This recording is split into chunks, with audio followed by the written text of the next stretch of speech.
Hello, everyone. Welcome to our collaborative coverage of UFC 278, Usman versus Edwards 2. This UFC pay-per-view card coming to you live this weekend. I'm here to break it down as always with my brother Nick.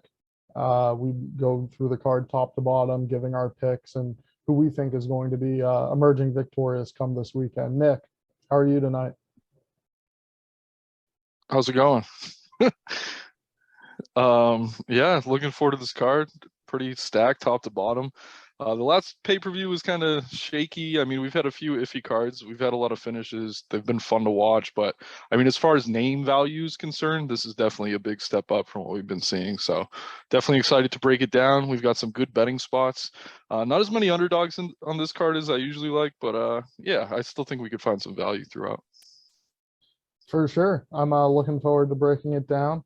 We'll get started right at the top with, as you were saying, the name value, someone who many consider the pound for pound best in the UFC, Kamaru Usman, looking to defend his welterweight belt yet again, facing Leon Edwards, the person who had last beaten Leon Edwards, Kamaru Usman. And this, impressive win streak he has gone on, earning him another shot at Usman, this time with UFC gold on the line. This seems to be a striker versus grappler matchup, although Usman is dynamic and, growing in all assets of MMA. At his core, he is a wrestler, and that's where his advantage is going to be, most prevalent here, facing a guy in Leon who does his best work on the feet. So, with a line, Kamaru Usman currently minus 385. It seems like a lot of juice to pay, but bookies seem to understand, how well-rounded he is, proven to be durable, and proven to have that advantage physically over a lot of the guys in this division, especially if it comes to wrestling. He has the pace to, push Edwards in this fight, perhaps to a point we haven't seen him really brought before, given his volume and the wrestling pressure that Usman can not only bring, but also, just threaten with those takedowns. I like him a lot here. I've been on him this win streak. I think Leon is a tough test, but I mean, you're getting Usman minus 300 against Gilbert Burns, and now seeing him just improve more and more since that fight, I think, this is still a proper line. And, Usman is somebody I'm looking to include in parlays, things like that, when it comes to betting this card coming up. What are your thoughts? Yeah, I mean, I'm right there with you. I think it's Usman's fight to win or lose. I definitely think he wins it. Leon, man, he's come a long way. It's not really his fault that he's had so many fights called off. He was supposed to headline with Woodley in UK right before the pandemic hit. And then the Bilal fight with the eye poke obviously didn't go his way. I mean, he looked good against Diaz till he got slapped in the fifth round. So that kind of hurt his stock a little bit, I think. But I mean, the truth of the matter is, I mean, Leon's come a long way since that first fight. And in that first fight, Leon had moments on the feet. So I do think it's maybe I don't want to say it's a bad line because I am pretty confidently backing Usman here. But I do think Leon's at least an interesting test. Like, I am intrigued by this fight. I will say the two Masvidal fights, I gave Masvidal zero chance. Like, I think Leon's a tougher matchup than Jorge was. But that's not exactly a hot take. I mean, the thing is, obviously Leon's the better striker, and we saw this in the Masvidal fight. But when you have to worry about those takedowns, that's a super, I don't know, for lack of a better word, it's an equalizer on the feet. Like, if you're worried about a guy shooting on you, you can't really open up the striking like you would against another striker. I mean, Leon looked great against Bilal in a similar spot, but I don't think he was necessarily concerned about being taken down because as good as Bilal is of a wrestler, he's not really as dangerous on the ground as Kamaru is. So I like Kamaru here. And when you look at the stats, I mean, it's pretty surprising. Kamaru lands more than two significant strikes than Leon does per minute. That kind of surprised me. They have similar striking defense. Kamaru's 58%, Leon's 55. And I'm not trying to say Kamaru's as good a striker as Leon is, but again, it's really just that he's such a good wrestler that it does help him kind of level things out. I do have to say, obviously, Leon has improved his grappling. He's shooting for takedowns in some of his fights now. He's definitely rounded that part of his game out a bit, but I don't know that Kamaru needs to be scoring takedowns in open space constantly. Like, if you look at the first time Kamaru fought Masvidal, like you said, just grinding him up against the cage, I think is a clear path to win rounds and win minutes here. And another big factor on this card is going to be the elevation. We know Kamaru trains with Trevor Whitman out by Team Elevation in Colorado, which is very high above sea level. Leon Edwards isn't used to that. And it kind of feels like, I don't know, there's some conspiracy here that maybe they booked this fight in Salt Lake City because Usman is going to have that advantage. Obviously, he's easy to market right now. They did kind of build him into a star. It took a while. I mean, when his first few title defenses, the UFC, it seemed like Dana didn't really like him, but he is starting to sell. He is kind of the big name now that they want him to be. And I think they want to continue to build on that momentum. I think they really want to make the Chimaev Usman fight once Chimaev probably handles Nate in a few weeks. But yeah, I think Usman's the play here. I could see him getting it done inside the distance, actually. The one way I think the cardio would level out is if Usman's like diving for single legs constantly early, but I don't really see that happening. I think he's going to have a great game plan. He has Whitman in his corner, very heady fighter, very high fight IQ. And as talented as Leon is, like we really haven't seen him tested against this level of competition in a long time. Like the most impressive win maybe for me that he's had is probably the RDA fight. And RDA is not really a 170 or like he's down at 155 now. I mean, the Gunnar Nelson fight was okay, but the end of that fight, Nelson had Leon on his back. Like, I don't know. So it's been a while really since we've seen him tested at this level. And while I do think Edwards has certainly improved, I think Usman's improved more. So I'm going to back Usman here. I'm going to look deep at that Usman inside the distance, but I think it's safer to just kind of tie him into parlays on the money line. Yeah. Right. And that's what I was thinking as well. Yeah, that mix between the striking and the grappling is really what sets him apart from a lot of guys in this division. I'd like to see more of the grappling utilized here, not falling in love with his hands, having too prolonged exchanges with Edwards on the feet. But I think he knows the game plan. We see him implement the right game plan based on opponent in the past, standing with Gilbert Burns, but then taking Masvidal to the mat. And then landing 6 of 13 takedowns against Edwards last time gives me confidence that we're going to see a similar game plan and him find success, using the wrestling again here. So yeah, I mean, inside the distance, not sure about, but I am confident predicting the Usman win. All right, the co-main event, another very fun fight. Former middleweight champion Luke Rockhold taking on Paulo Costa, former title challenger. Costa coming in a huge favorite in this matchup, co-main event spot, a position he should shine against somebody that many consider to be over the hill. But what do you think? Do you think Rockhold has another win in him? Do you like his chances against Costa here? I mean, I think Rockhold's going to look better than a lot of people think. I mean, the move to go train with Jason Perillo is obviously a smart one. Like we saw what he's done with Cheeto Vera lately. He's taken guys late in their career before and kind of turned them around. But I mean, it just stylistically, it feels like a terrible spot. I mean, Rockhold's going to have a grappling advantage here, but it's not like Vettori was dominating the wrestling when those two fought. And I rate Vettori's wrestling a little bit higher than Rockhold's. Like Rockhold's certainly better with the jiu-jitsu, but I don't think he's going to get the positions he needs. His chin's just gone, and I don't think it's going to come back suddenly after being out for 3 years. Costa looks good. I mean, we got to see weigh-ins tomorrow. That's always the narrative with Costa, but it seems like he's finally got his weight in check. This new girlfriend he has, food prep and his dieting and everything, like she's become his manager, and as funny as that sounds, it actually seems like it's been a good move for him. He seems to be centered. He has his head on his shoulders. Right before we hopped on, I was listening to the press conference, like to try to break Costa and get in his head. I like Izzy did. I just don't think that that's going to happen. I mean, it feels almost too easy picking Costa by KO. But I mean, we talked about Alexander Gustafsson a few weeks ago. Like some of these guys that were great, and don't get me wrong, Rockhold was great in a place and time. It's just he's so far gone from that.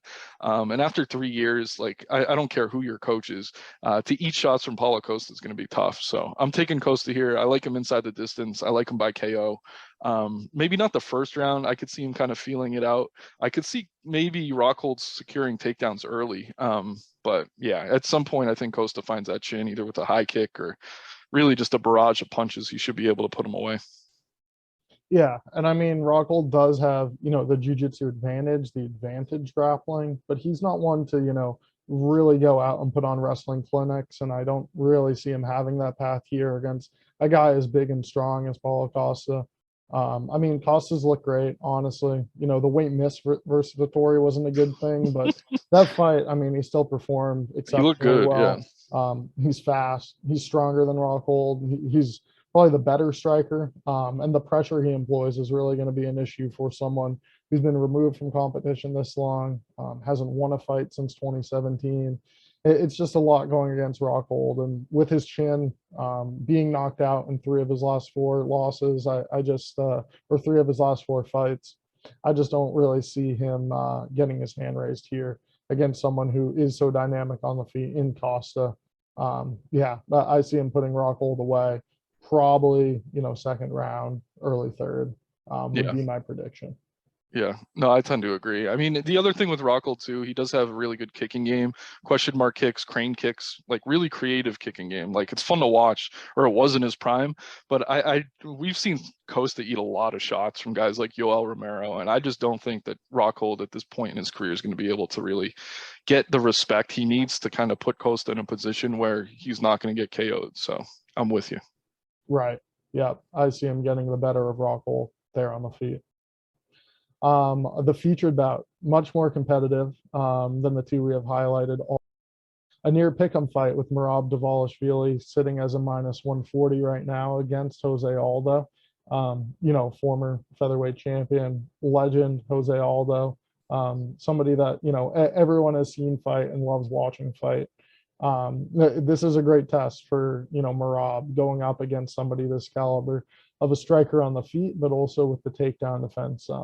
Proven before, able to defend shots and keep the fight where he needs it, which is going to be upright, striking with Merab and outclassing him on the feet. It's a really compelling matchup, and I've been on the Merab train for a really long time, and I feel like his offensive wrestling is something different than what we tend to see a lot in the bantamweight division. And I like his chances here, implementing that style and keeping Aldo on the mat for a prolonged period of time. I mean, when you look at the takedown defense for Aldo and dive in a bit deeper, it is fights against Chad Mendez and Frankie Edgar, 25-minute fights where it really is going to be hard to keep Aldo down for, exerting all your energy to score those takedowns and keep him there. Whereas I think in this 15-minute bout, Merab is going to have those opportunities, especially in the first round. I think he's going to find success getting the takedown and keeping it, something that we don't always see from Merab. Oftentimes it is in his opponents getting back to the feet. But I think we've seen him improve between each bout thus far, and averaging more than 2.5 takedowns per round. I see him implementing that and getting Aldo at least down early, and then it becomes an issue of is this still the King of Rio? Like, I mean, Aldo really hasn't declined much since his move down to bantamweight. He's one of these legends that still seems to have a lot of fight left in him. I just don't think he is going to be able to handle that grappling pressure against somebody bigger and stronger at this particular stage of his career. I'll let you rebuttal. I'm not sure if you feel the same or not. No, yeah. This is the first pick we're gonna disagree on. You know me, like I like Merab. I think he's talented. I've always kind of considered him overrated. I picked Cody Stamen against him, which obviously didn't go my way, but like that fight was a lot closer than I think anyone wanted it to be. Marlon Moraes almost knocked him out in that first round. And Marlon retired since. So I don't know. I just don't rate Merab as highly as everyone else. And you say bigger and stronger, but I don't even think that's true. I mean, we have Merab now talking about moving down to flyweight, so he doesn't have to fight Aljo for the title if it gets to that. And Aldo obviously has fought at 145 for most of his career. So I don't really see Merab as a bigger fighter. I don't think he'll be stronger in the grappling, but it's not like he's going to have some huge strength advantage against Jose Aldo here. And I mean, on the feet, it is night and day. Like Aldo is still one of the best strikers in the world at bantamweight. We saw him have success against Chito Vera, who's on an absolute tear right now. And Merab, like he just throws these big hooks to kind of engage in the grappling. And I think Aldo has seen that before. He's a great counter striker. I just think Merab's going to be there to be hit. And I mean, unlike Moraes, who kind of blew his gas tank trying to find that finish, Aldo knows how to mix in the body shots. He's very smart with his attacks. I think he's going to stuff enough takedowns to eventually find an exchange where he could finish this fight.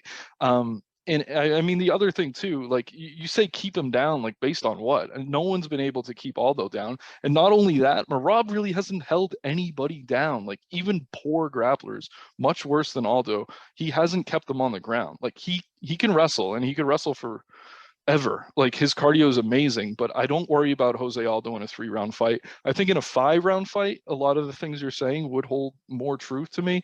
And I mean, when you get to guys that are this deep in their careers, like they could always just fall off all of a sudden. Like that is a possibility, but there's nothing I've seen that's really telling me that's going to happen here. So to me, as someone who's back Cody Stamen over Merab because I don't fully buy in, I can't fade Jose Aldo here. He looked amazing against Rob Font. He looked great against Chito Vera.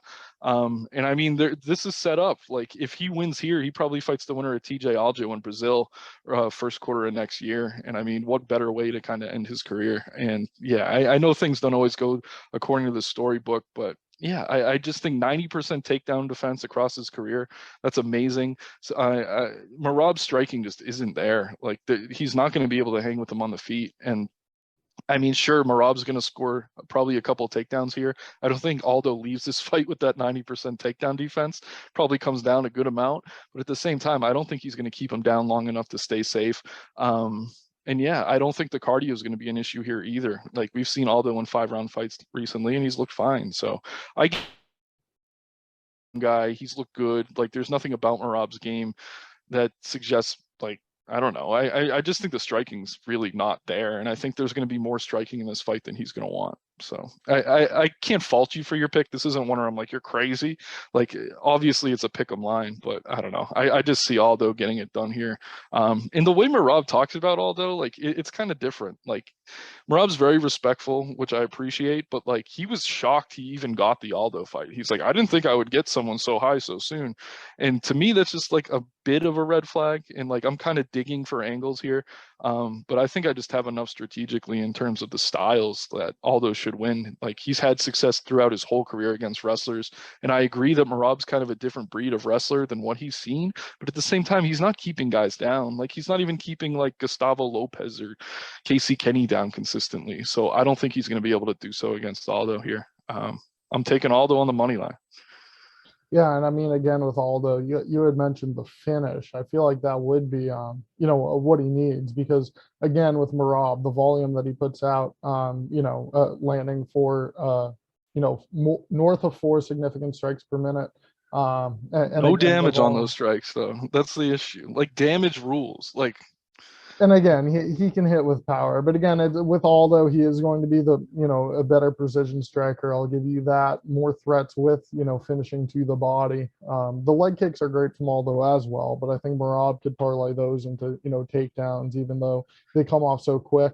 the damage thing, Again, though, I don't mean to cut you off, but like the big narrative with the judging lately too is it's like damage is everything. Like we've seen positional grapplers not winning fights, and if Merab isn't causing damage in ground and pound, and he's not hurting him in the striking exchanges, even if Merab has like 6 takedowns across 15 minutes, it wouldn't shock me if Aldo won a decision. Like if he's just winning all the striking exchanges and getting back to his feet, and Merab's not doing damage with those takedowns, I think he has a path to the decision as well. That's why I'm more on just the money line at even money. Like that's a great number. Like I don't think I need to take the KO. I'll probably predict him by KO, but I think the path for decisions there as well, just because of the judging criteria. If it was position over damage, then sure, yeah, Merab would probably win the decision more times than not, but it's not, and we've seen that a lot recently. I mean, yeah, still a guy who's getting 2 or 3 takedowns around and not getting, put on skates is probably still going to be successful in the round as Merab was in the split against John Dodson. But I think he has the tools to get this win overall, though. I think he's going to put his grappling on display, but we will see. And there is money to be made depending on the side you take in this fight. So um, I love it. We're head to head, and it's a big fight. I'm Should be a excited. fun one for sure. Yeah, looking Yeah. forward. All right. Now breaking down a woman's bantamweight bout. Lucy Putsalova facing Wu Yanan. This fight now on the main card of a pay-per-view.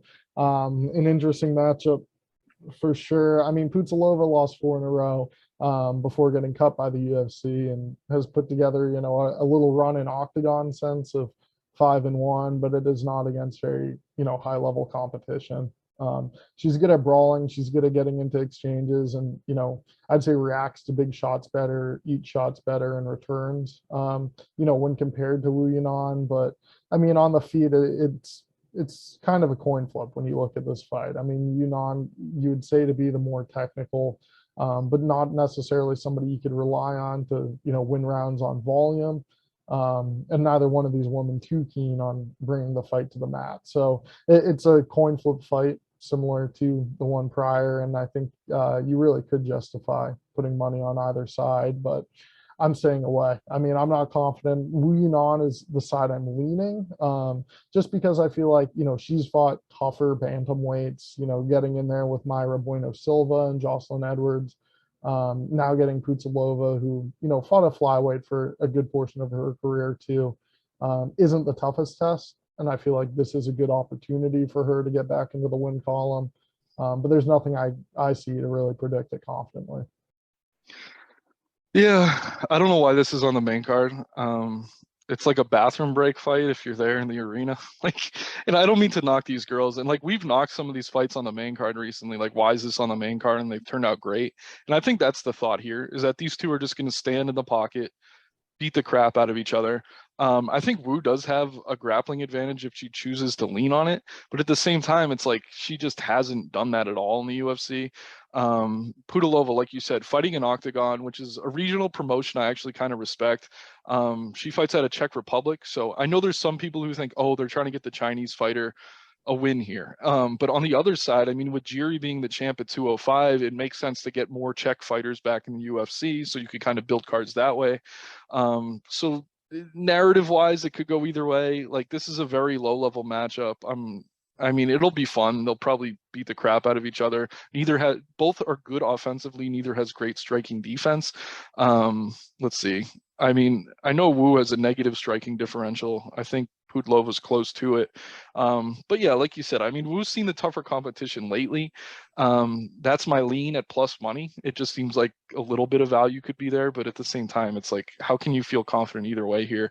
Like, if you need to run to the store to get some beer or something, this is probably the fight to do it. Could be fun, but yeah, I'm a little bit baffled that it's on the main card. Like, it's really not making the pay-per-view more appealing at $75 or whatever it is. It's just like, yeah, whatever. Like, either girl who wins here, like, they're probably just gonna lose their next fight. Like, there's no reason to build either of these women, unfortunately. So yeah, I don't know. I'm with you. I lean Wu slightly, but I have no confidence in either fighter. Well, very insightful. And our full picks will be up on Dime Sports come Saturday morning. So you can get our final read on this exciting toss up of a fight. But prior to that, we have a good light heavyweight bout opening the main card. This one you aren't going to want to miss, as Tyson Pedro faces Harry Hunsucker. Pedro now sitting a huge favorite, minus 770 against Hunsucker, coming back at a 5-1. Somebody who, has lost to two straight fighters out of Australia in Justin Tafa and Tai Tuivasa. Never seen around two, somebody who's content to get in there and trade and look for that finish early. But I mean, Pedro just looked dominant in his return from, quite the hiatus. His kicks were great. His hands look fast, and he's been working a lot at this camp with City Kickboxing, really honing his skills and starting to put together the tools for a run at the 205-pound title, as he is now fully healthy. And beating Harry Hunsucker is the first step. I mean, he's not a very high level heavyweight or light heavyweight. This is somebody that, I would assume Pedro should roll through, whether it be in round one or, early round two. I mean, he has the advantage if he decides to bring this fight to the mat, but he's also just the bigger and stronger guy with the far better striking, in my opinion. So, I mean, this line made sense. Light heavyweights, you probably don't want to overinvest in it, but I see Pedro winning quite convincingly by first round finish. I mean, he's shying against someone in Ike Villanueva who's not a very good 205er. And now, I mean, it's the same deal here with Hunsucker. I see him getting his hand raised again. Yeah, I totally agree with you. Hunsucker is 7-5 in the UFC, and it's funny. We watched Contender Series the other night. There's this kid Jose Johnson who got he got a contract, and Dana was like, I'm only giving you the contract for the story. I don't like to sign guys that are 14-7. And then you look at Hunsucker here at 7-5, and it's like, oh, how did this guy get in the UFC? And I mean, the reason is honestly pretty much because of the pandemic. They needed heavyweights, and now Hunsucker's moving down where he's going to have pretty much no advantages. Pedro, pretty good light heavyweight, definitely the better grappler here. I like what you said about betting the first round. I think you could get a good number on Pedro in round 1. Hunsucker's going to rush in. His back's against the wall. Pedro himself said it in his media day. He's like, I'm not going to underestimate this guy. I know he's back. Everyone's counting him out, so he's going to come firing. But I think Pedro just takes him down and subs him, honestly. I like the sub prop. I mean, KO is definitely live here as well, but I really like the sub prop. I'll probably sprinkle a little on that. I could see tying Pedro into parlays. Like at -800 though, you're really not getting much out of it. So yeah, I'll probably bet the round 1. I think he gets it done. Poor old Harry Hunsucker is going to leave the UFC 7-6. Seems like a nice guy. He's getting a lot of shit online. But yeah, this is just a complete squash match. Like, this is kind of Bellator matchmaking here. I'm kind of baffled that this fight even got made or commissioned. So Pedro all day. He should roll. I mean, if Hunsucker catches him early, that's kind of the one out. But I just don't see that happening. Tyson Pedro, however he wants. Yeah, and just with however he wants. Last time against Villanueva, I mean, clear Leg kicks. grappling advantage as well. And I took him by submission in that Yeah, me fight. too. He won by the leg kicks. So I'm probably not chasing that again. Either playing Pedro in round 1 or tying, the under 1.5 or the under 1 in parlays, running it some way like that. Yeah, I agree. I mean, it depends on the number. If you're getting better than like 300-400 for the sub, I think that's a good number. But Right. yeah, Right. under 1.5, that's a great pick too for parlays. So For sure. Now, taking a look at the preliminary card, we have some great fights on the undercard as well. You'll definitely want to tune in, not just for the pay-per-view. This heavyweight scrap, Marcin Tybura going against the undefeated Alexander Romanov. I mean, Romanov's the real deal, and this is a good test against a top 15 heavyweight in Tybura, who is also one to engage in the grappling, to engage in the clinch, as Romanov seems to favor. He's an outstanding grappler. I mean, we've seen him. He had a sumo history, and now in the UFC, he's only gotten more lean, faster on his feet, and we just see him dominate these exchanges with other heavyweights when it comes to the grappling, dragging them to the mat, finding dominant position quickly, and really raining down blows as well. Very offensive focused fighter. If you were to pick like a heavyweight outside of the top 5 to match up with him, I mean, Tybura is tougher than most. yeah, As he's going to be able to, really out grapple and, put his grappling on display against these strikers at heavyweight. But Tybura, maybe someone like Spivak, these are the guys that are able to engage in the grappling, and perhaps by extending into a round 2 or round 3 could outwork Romanov in those sorts of positions. So he's definitely sketchy as a huge favorite as a -380 right now. But I really like what I've seen out of him. I mean, his willingness to get right into the grappling, and I think Tybura's willingness in this fight to, kind of test the waters there as well. I think is ultimately what gets him the win, whether it be him taking the fight to the mat and finding a finish, or just outworking Tybura in those exchanges. But again, a sketchy spot. I'd love to hear your thoughts. yeah. I mean, it's tricky. I will say Romanov, like you saw in the UFC embedded, he looks so much better than he did when he came into the promotion. Like, it's dramatic how much leaner he looks. He's starting to look like an athlete now. I mean, the one knock on Romanov, it's that Juan Espino fight. Like, I know we were both on him there pretty heavily, and we kind of lucked out. Like, he took that nut shot, and he was starting to gas. And I mean, they're going to be at elevation, so you have to worry about the cardio a little bit, because we've seen Tybura kind of extended into late rounds, and he does all right there. But I agree. I mean, he should be faster. I think he's going to be the better grappler here. It's not going to be easy to take Tybura down. Just pulling up stats, Tybura has an 82% takedown defense. Romanov's is only 20, which is interesting. I think Espino shot on him a couple times. I'm trying to think of who else did. But yeah, I mean, this is UFC matchmaking at its finest, really. I mean, they try to find guys, these young guys that are better versions of old guys that have been in the top 15 for years. Like when they matched up Spivak with Olynyk, like that was a kind of similar matchup. It's almost like a mirror match. These are two guys very similar in style. But Romanov's the undefeated prospect that's coming up, and he's probably making less money too. So if they could have him get a win over Tybura, Tybora's going to be one loss from getting cut from the roster, and then they could save money, have the same heavyweight, and yeah, they have a prospect to build. So I get the matchmaking entirely. I do like Romanov here. I do not like the number. I mean, we've seen the volatility in heavyweight MMA. It's maybe not the highest level example, but we were both on Zach Bagua as kind of the better technical fighter against Mo Usman in the tough finale. It just comes to mind because it recently happened, but there's just volatility at this weight class. I mean, all these guys have power. They're massive. We haven't seen Romanov eat a lot of shots, so if Tybura can maybe get some strikes off on him, he could be live here. I think it should be like minus 200 Romanov, and we're looking at a minus 400. If I was the type to just bet value because it existed, I'd maybe take Tybura here. But I'm not. Like I'd rather kind of just pick Romanov, maybe tie him into a parlay or two. Like I don't think he's the safest favorite on this card though by any stretch. Tybura does a lot of the same things that Romanov does well. I don't know that Romanov is going to have some huge striking advantage here. We saw Tybura take out Harris. We saw him take out other guys who are classified as strikers. He won that ugly decision against Ben Rothwell. Like this could be a really ugly fight, and I mean maybe that's why this got pulled off the main card. I don't know if they replaced it with the right fight, but if Tybura wins here, this could be ugly. This could be 3 rounds. Romanov slowly gassing, Tybura gassing a little bit less, and I mean, the upset is not going to shock me. So yeah, I'm picking Romanov reluctantly.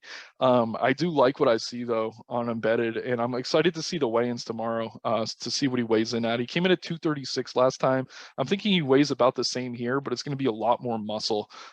Like I said, he's starting to look like an athlete. This guy did not look great when he came into the UFC, but he was not fighting this type of competition. I think the physical is catching up with the ability, and yeah, I'm taking Romanov here. It's just a bad line though. I really don't like the line at all.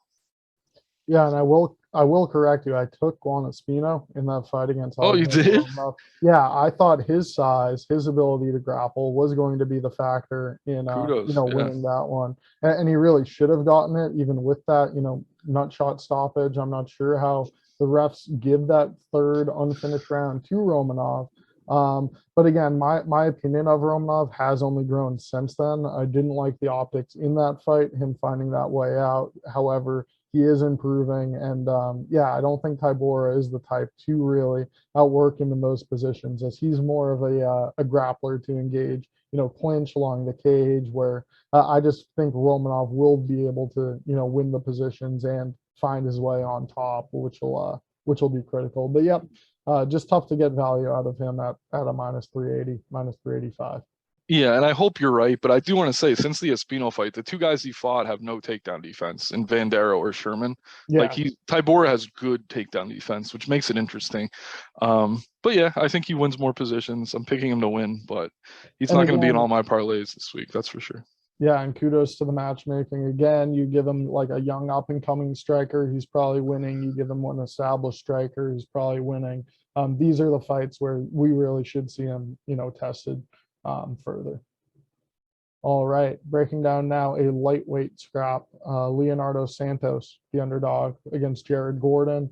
An interesting fight. I think again one where elevation could play a factor, as Santos in his past 2 fights has largely been a victim to his own gas tank and just not being there in the later rounds. And this is sort of a matchup where that's going to be tested yet again, as Gordon has proven to be somebody able to, put on a good 15-minute fight, definitely wear guys out, definitely, be the more busy, more active fighter.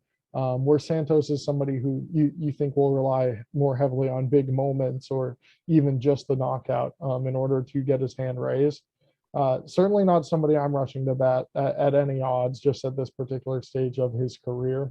And Gordon not really one either, especially at such a heavy favorite line. But I do see, this sort of being that same fight that we've seen out of Santos in the past too. where perhaps he can clip Gordon or get off to that early start. But ultimately, he succumbs to the pressure, he succumbs to the pace, um, especially now at 4,000 feet elevation, um, having a tough time surviving a full 15 minutes if unable to get Gordon out of there. I think he's more vulnerable as the fight wears on. I think Gordon may even have opportunities to find a finish of his own. And I think he's the rightful favorite. I just probably won't be betting him at, these odds. Yeah, no, I'm totally with you. I like Gordon here. I like the volume on the feet. He lands almost 3 more significant strikes per minute, 5.2 to 2.8. Santos probably has a power advantage early here. I know he's a submission grappler, but he can strike as well. I think he'll be dangerous early like he always is. But yeah, I mean, we've seen him fade constantly. He's 42 now, in these lighter weight classes that doesn't hold up. And yeah, Gordon, he's always had great cardio. We saw his win over Joe Selecki, where he weaponized that cardio. So yeah, I mean, I'm on Gordon here. I do not like the line once again where he's over minus 300. I think you could tie him into a couple parlays, but this week, I mean, we like to build these big parlays with a bunch of guys. I think you kind of mix and match. Like I'll have Gordon, a couple of Romanov for sure. There's definitely paths for Santos here. I just feel like he's on the way out. One other thing in his media interview, someone asked him, they're like, what do you prefer, MMA or BJJ? Because he's still competing in grappling competitions and stuff. And it seemed like he favors the grappling. Like he didn't really give a straight answer, but you could kind of hear he knows he's on his way out with another loss here. I don't know that Gordon had a pretty funny interview too, where he's like, MMA has done nothing positive for my life.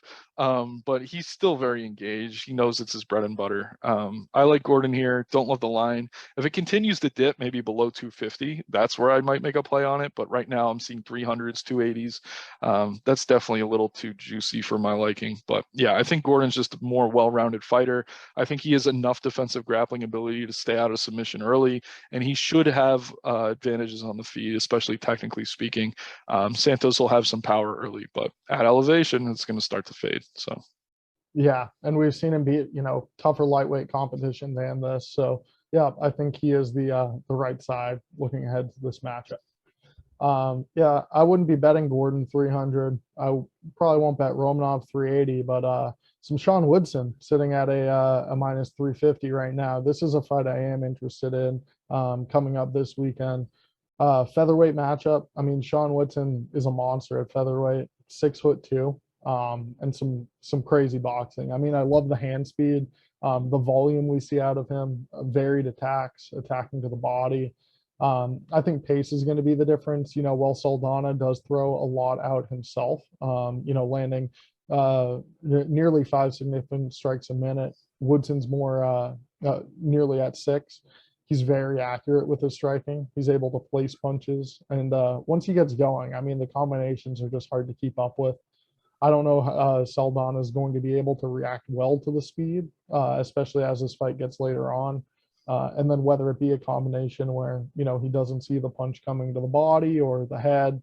I think Woodson will have opportunities for the finish here against another, striker in Saldana. This isn't, a wrestler that's going to be able to take Woodson to the ground. I think the other, susceptibility we see of Woodson, his legs just look so thin here. yeah. Featherweight. I think a really good kicker could give him some issues, but I think Saldana, he's used to standing and striking. I think he's going to try and do so here with Woodson. Perhaps varying the attacks more, but I just don't think it's going to be enough against somebody this high caliber of boxer. I think this is a spot where I will be including him in parlays, sitting a similar price to Usman, tying the two to them together probably at the top ticket for myself.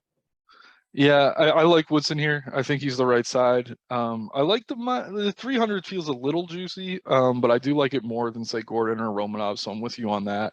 The one kind of thing that makes me a little bit afraid, I guess, is just that Arosa fight where he faded in the 3rd round and then get darsed after dominating almost the whole time. I think the reason we can feel a little bit more confident is Saldana seems to fade as well. So this is another instance of two guys who are going to look good. It's going to be a fun fight early, and it wouldn't shock me to see them both really start to slow down. So I'm going to be backing Woodson here. I agree that I like him at this number than some of the other big favorites. But as the fight wears on, it's going to get more and more concerning just because of that cardio. I don't know that I'm confident in him going all 3 rounds. But yeah, like a flamingo almost, like really, really long limbs. Like his shorts are way high up on his body. I do see he put on some good muscle, which is nice to see. Like he's a little bit less strange looking. But yeah, man, I mean, for this weight class, he's something else. 79-inch reach advantage. Or 79-inch reach advantage. 79-inch reach. It's gonna look like a 79-inch reach advantage though against Saldana, who's pretty long himself. He just doesn't really use that distance as well.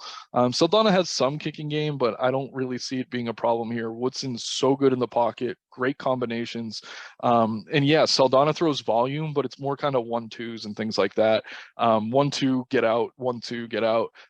Woodson, we've seen throw like 10 strike combinations and things like that. It's crazy. It looks like he's like a creative player. Like you put all the stats up on the height and the reach and throw him in the cage there. Like fun guy to watch. Like I don't mean to knock him, but yeah, I like Woodson here. He's a good striker, great striker, and I don't think Saldana really has the grappling to slow him down. Yeah, I'm really excited for this fight. I like him a lot in this spot, but it should be fun. It should be the two striking for as long as it does last. All right, and now women's flyweight. Breezing through this card, we'll now look at Miranda Maverick taking on Shanna Young. Um, a big favorite now. I mean, minus 600, pushing more. Some places. Yeah, you'd figure her to be better everywhere. Physically stronger, able to dominate on the mat for sure. If that's where she's electing to take it, as we do see her average a decent number of takedowns per fight, but also just the better fighter on the feet when it comes to pressure and landing the heavier shots. It's a crazy line for sure, don't get me wrong, but I am understanding it now as Maverick looked to be her old self, beating Sabina Mazo in their match in March. So it makes sense again that her as a young prospect should be able to get back on the winning track and beat someone in Shanna Young who just isn't that high caliber a women's flyweight fighter. So I see her having the advantage regardless of where this fight goes, and Maverick getting her hand raised in this fight. Yeah, I mean, I'll give Young a little credit. She's shown him. Yeah, these two fought back in Invicta, like in a 1-round tournament fight. Maverick tapped her out in like 1 minute or less than a minute. So yeah, they've seen each other before. Maverick obviously has a massive grappling advantage here. Um, I was really high on Maverick when she came into the UFC. I still am. I'd like to see bigger improvements in her striking though than we've seen. That gives me a little concern moving forward. I think Young might actually be the better striker here, as crazy as that sounds. But Maverick has such a clear path. Just lean on the wrestling, lean on and get that submission. Maverick's training out of elevation now as well, so she's very used to the thin air, the high altitude. So I see her having a cardio advantage here. It's a big line. It's getting wide. Women's MMA, you never want to really bet these massive, massive favorites when they're down on the card. But I like Maverick here. I think she rolls through her. I mean, she's talking about fighting Molly McCann. She's calling out other ranked opponents. Maverick, I just think, is the better fighter all around. Young, good striker, but Maverick probably more power, so that kind of levels that out. And she's just a much, much, much better grappler. So I'm taking Maverick here. I'll have her in parlays. Yeah, she should roll. Yeah, and I agree. I think this is her fight to win. And now we could dive into the early preliminary portion of the card. These fights starting at 6. The final one, a welterweight scrap between AJ Fletcher and Anje Lusa. I could let you get started on this one. I'm wondering your opinion as I'm still a bit torn. Yeah, I mean, honestly, I'd like to do a little bit more film on this, but I'm only basing on what we've seen from these guys in the UFC so far. Fletcher had that sick flying knee KO on Contender Series. I bet him that night. Felt great about it. Then against Semmelsberger, he was good, but not great. I mean, Semmelsberger, definitely the more experienced fighter in that matchup. Fletcher's kind of billed as a wrestler, but Semmelsberger looked good in some exchanges. And Fletcher has a wrestling base. Semmelsberger's base is American football. So I don't think he should have looked as good in some of those exchanges with him as he did. Lusa, on the other hand, he lost to Jack Della Maddalena in his Contender Series fight, but he's looked better against Jack than anyone else Jack's faced. And Jack has 2 wins under the UFC banner now, including knocking out Amiv in the first round. I rate him pretty highly there. And then in his last fight against Munir Lazez, which I know he took on very short notice, bigger, very long arms, great reach, very good striker, and Lusa hung with him. Like clearly, Lizez won the fight, but they were close rounds. So I've just been more impressed with what I've seen from Lusa here. Fletcher's going to probably try to get the wrestling going, and he'll probably secure a takedown or two. But I don't know that it's like some huge grappling advantage. Lusa's he hasn't been shot on much. He has 100% takedown defense so far in the UFC, but we're getting him at like plus 130, plus 140 now. I mean, Fletcher, yeah, he probably has a power advantage, but I don't think he's going to catch Lusa. I think Lusa's pretty sound defensively. Two guys pretty new to the UFC. There's a lot of volatility here. I've just been more impressed so far at this level in what I've seen from Lusa. I mean, Fletcher on the regional scene, great grappler, but we haven't seen that as much now that he's kind of made this step up. So I think he's just getting a little bit too much love here from bookmakers. So I'm backing Lusa, not the most confident play. It's kind of a value bite. But yeah, I've liked what I've seen, especially that Lizez fight on short notice. Even though he lost, I was really impressed. And again, Jack Della Maddalena, people are billing him as maybe a future contender. And Lusa's looked better against him than maybe anyone has. So I like Lusa here, just based on what we've seen. Yeah, and I do find myself leaning the other way. The two big highlights you had for Lusa, again, were in losses. His best competition he's faced are, the three losses, but the wins really don't hold that much water for me. I mean, he has looked good in certain spots, but I'm not sure I've seen him against a UFC caliber fighter pulling out a victory to this point, and I'm not sure if we are going to see it again. I think he won the Come third next against Saturday. Lizez, the round three. But just not to cut you off, I apologize. But what what's the signature win for Fletcher?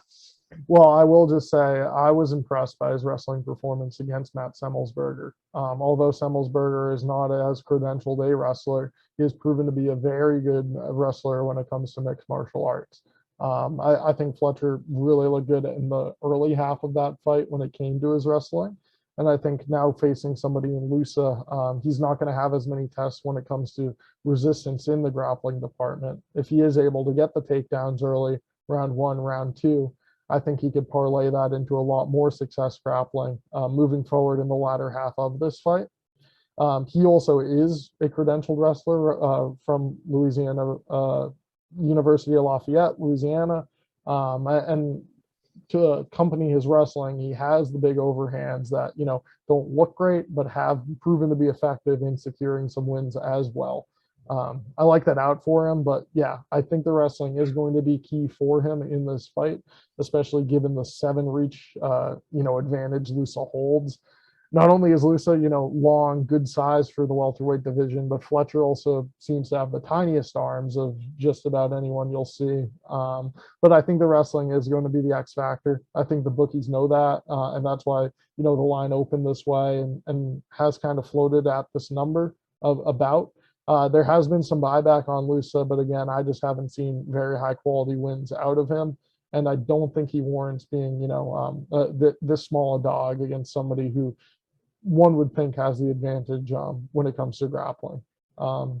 Yeah, I mean, I think Fletcher is the right side. I can't blame you for taking Lusa. I think he's certainly live in this spot. I just think the wrestling gets it done. One other thing, I mean, Lusa, yeah, we haven't seen him have the high quality wins. I'd say we haven't seen them from Fletcher either. And the other thing is against Della Maddalena, he had no such reach advantage on the feet. And against Lizez, he had even less. So I don't know. I think this is the first time he's going to have that reach advantage that he had on the regional scene that he was using to find success. And I mean, if you go through Fletcher's regional competition, it's just really, really poor records top to bottom. So yeah, there's a lot of question marks here. I don't want to really really beat the drum of Lusa. I just think he's the better, more well-rounded fighter. But we'll see. I mean, these guys are both kind of untested. Yeah, we will see come Saturday. I feel like the loser of this fight probably isn't going to be long for the UFC, but yeah, I'm excited. It's good matchmaking yet again. Prior to that, a flyweight scrap, Amir Al-Bazzi, taking on Francisco Figueiredo. Albazi's a huge favorite in this one. I mean, minus 450. It's warranted. I mean, we've seen just great performances out of him for really the length of his career, even prior to the UFC. Somebody with great cardio, good compact frame, strong puncher. And I mean, against Figueiredo here, it's again, somebody who has a lot of question marks around him, just given the wins, given the losses. But one thing that has kind of proven to be evident is his cardio is not that great. He's not as comfortable in the latter half of fights. And again, he's not really one to be, super intimidating on the feet, especially at flyweight. I think Albazi packs the bigger punch, has more ways to win this fight, and really is going to be better in most positions. But even if Figueiredo has a strong first round, if he's not able to get him out of there, I see Albazi taking this fight over, just proving to be, a cut above. And while Figueiredo has had success in the UFC, won fights, I'm still don't really rate him as high a caliber fighter in general as Albazi. Somebody who's more experienced against upper level competition. And although Figueiredo's proved a lot of people wrong, those early fights, jungle fights, things of the sort, aren't really that important to me. And just what I've seen from him in the UFC isn't overly impressive either. So they're tempting you with this big plus money number on Figueiredo, and I'm not going to buy it. I think Albazi looks to be the right side. Yeah, I like Albazi a lot here. I think he's one of the better parlay plays. We keep talking about these favorites around minus 300. I think he's one of the best on the board. He's not a big flyweight by any stretch, but like you said, super well-rounded. To play a little bit of MMA math here, both of these guys faced Malcolm Gordon. Albazi subbed him with a triangle pretty easily. Figueiredo lost that fight via decision convincingly. Francisco Figueiredo definitely got into the UFC on the name of his brother, champion Davison Figueiredo. They look the same. They got the same kind of face, but that's it. I mean, Francisco just doesn't have the power. He does have really good submission grappling ability, but Albazi does as well. Really good defensively with submissions. He's not going to get caught in a knee bar like we saw Daniel Da Silva do. Daniel Da Silva, who loses most of his fights by submission. Like, that was kind of a setup. And yeah, I think they want to build Albazi here. I mean, if I'm digging for a reason not to like him, it would be the long layoff. But at the same time, I mean, I like Albazi here. I think he's one of the better favorites on the card. And yeah, I see him as kind of a top 10 flyweight or borderline. Cisco, I see as a borderline UFC level flyweight. So I like Albazi here a lot. I'm going to back him, and I'll have him in parlays as well. Yeah, I mean, I'm not sure if I'm going to be including him a ton, just as he gets into this 470, nearly 500. 470. Yeah, I guess I was looking at a bad number. Yeah, but no, I think he gets the job done. It's hard to want to jump on Figgy in the spot. Yeah, I was looking at something that had 400. Yeah, it's getting a little inflated, but he's the right side, and that's why it's getting inflated. So right. All right. Another matchup, with odds quite a bit closer. Richie Lang taking on Jay Perrin. This is a bantamweight matchup.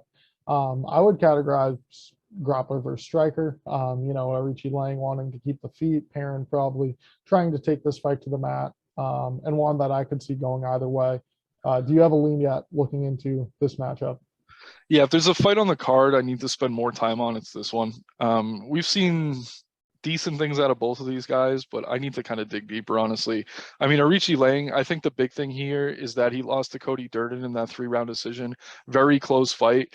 Perrin's a grappler. He should be able to kind of exercise a similar game plan. So at plus money, you kind of like him here. But I mean, Arichi Lang's very dangerous on the feet. So not to compare this to the Aldo Marab fight, it's really nothing like it at all. But I think if Arichi Lang could get enough minutes on the feet, he could maybe catch Perrin with something. But yeah, honestly, this is one, whoever's watching now, check out that article Saturday morning. I'll have watched a lot more tape on these two guys. This is one I need to spend more time on. Right now, my lean's Perrin just at the dog money. Like, we're getting a decent number. But that line is closing. It was like plus 170 and it's down to like plus 120. So yeah, I want to spend more time on this. I think it deserves it. It should be a fun fight. Both of these guys are very aggressive.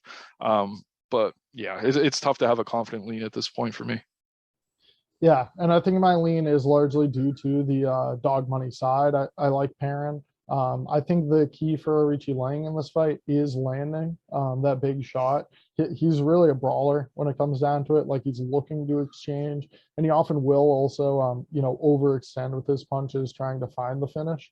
Whereas Perrin is going to be the one trying to grapple, trying to win minutes, trying to take him down, wear him out, and honestly has a pretty clear path to do so. I mean, the takedown defense for Richie Lang, kind of, I'm not weighing too much into it now up at bantamweight. I think Mm. Richie Lang had a much brighter future down at 125. I don't know if the weight cut was a big issue for him. But I mean, Perrin's bigger, stronger. I think somebody who's going to be able to control him when this fight hits the mat. It is just going to be a matter of, how many minutes it takes to get there and if he gets clipped or, rocked with something prior to that. So I think with dog money, you're getting the more well-rounded fighter. I wouldn't say the more experienced, just because Perrin doesn't have stellar wins on his record, but I think he has proven to be the more well-rounded mixed martial artist, somebody who can employ that game plan, and if successful, will look every bit of plus 115, plus 120 come Saturday. So that's the way I'm leaning. Cool. All right, and now breaking down the last fight, flyweight once again, Daniel Da Silva against Victor Altamirano. Altamirano, the minus 170 favorite here, and again, we're talking about this card, Salt Lake City, Utah, cardio a big factor, and Da Silva is just somebody that we haven't seen him fight longer than 10 minutes. I mean, it's tough to really trust him too much. We saw him tapped immediately by Francisco Figueiredo his last time out. A sketchy matchup, and this one we have a bit more to play with coming in. I mean, Altamirano, a great striker. We know what he's capable of on the feet. Da Silva has great speed and can probably hang in those exchanges, but really when it comes to landing big, landing the more convincing shots, putting out the better, more consistent volume, I think that Altamirano is going to be the side, and just the durability as well. I think is another factor that I think is going to be key against someone in Da Silva that we have seen finished, and probably isn't going to be the better fighter when this hits the 10th minute, when this hits the start of round 3. So I think the rightful favorite is Altamirano. I really don't think we've seen a ton for him to warrant big favorite prices, but in this particular matchup, apart from a stellar round 1 from Da Silva, I think he's the side that you're going to be wanting to hold a ticket on. Yeah, I mean, Da Silva's going to be dangerous for like the first couple minutes, but like you said, I think the key here is Altamirano's durability. He's a good striker. He's a very good grappler. He's very kind of sloppy in everything he does, but he's super well-rounded, super aggressive, and I think his pace is going to be the difference here. Like I said, I think Da Silva will be dangerous quick, but after that, it should be Altamirano outclassing him wherever this one goes. 5 of Altamirano's 10 wins have come via submission. We did recently see Da Silva lose via submission. And just to kind of toot my own horn here, I bet Altamirano for the flyweight title against Nate Smith at plus money for LFA. I picked him I faded him last fight against Carlos Candelario. That was a very close fight. He looked better in that fight. Or no, I picked him against Candelario, faded him against Hernandez. I'm 3-0 picking this kid. I like him a lot here against Da Silva, is what I'm getting at. Tripping over my own words. It's been a long day, but yeah, I like Altamirano here. I like him by sub. I like the under as long as it's under. Is it 1.5 or 2.5? I like the under here. But yeah, I think you might even be looking at plus money at under 2.5. I mean, they are really, flyweights. I'm I not love that. positive on that. I was gonna say I am a bit skeptical. I think Altamirano could win a fight that goes to decision here. If it is, He's not a on the feet, finisher usually. right. And the thing with finding the submission, I think the grappling department is where Da Silva is gonna have the most strength. I like the look because that's probably a good plus number. But yeah, I haven't quite decided yet if I see him getting a late finish or if this does go to 15. But yeah, you may be able to get plus money on that. I'm not sure if you have that up now. Yeah, the one fear for me with Altamirano, and while I'm not like going super heavy on him here, he's definitely my pick to win, is that he spends so much time on his back sometimes. Like he's one of these guys who likes to play the guard game. And if he does that too much, you can kind of give away a decision. But I think that's kind of negated by Da Silva's lack of cardio. So I think Altamirano's the side here. As long as it stays under minus 200, I'll probably just bet him on the money line. Yeah, makes sense to me. I think I like him as well, opening up the card. All right. Well, UFC 278 is shaping up to be a good one. We appreciate everyone for joining for our breakdown of the fights coming up this weekend. Again, come Saturday morning, you can check out a full write-up with official prediction for each of the fights on Dine Sports. But yeah, we appreciate everyone tuning in. Check out weigh-ins tomorrow, and keep your eye out for our article come Saturday morning prior to this big pay-per-view event. Thanks for joining me, Nick. Looking forward to watching the fights with you this weekend. See you soon. Good luck, everyone.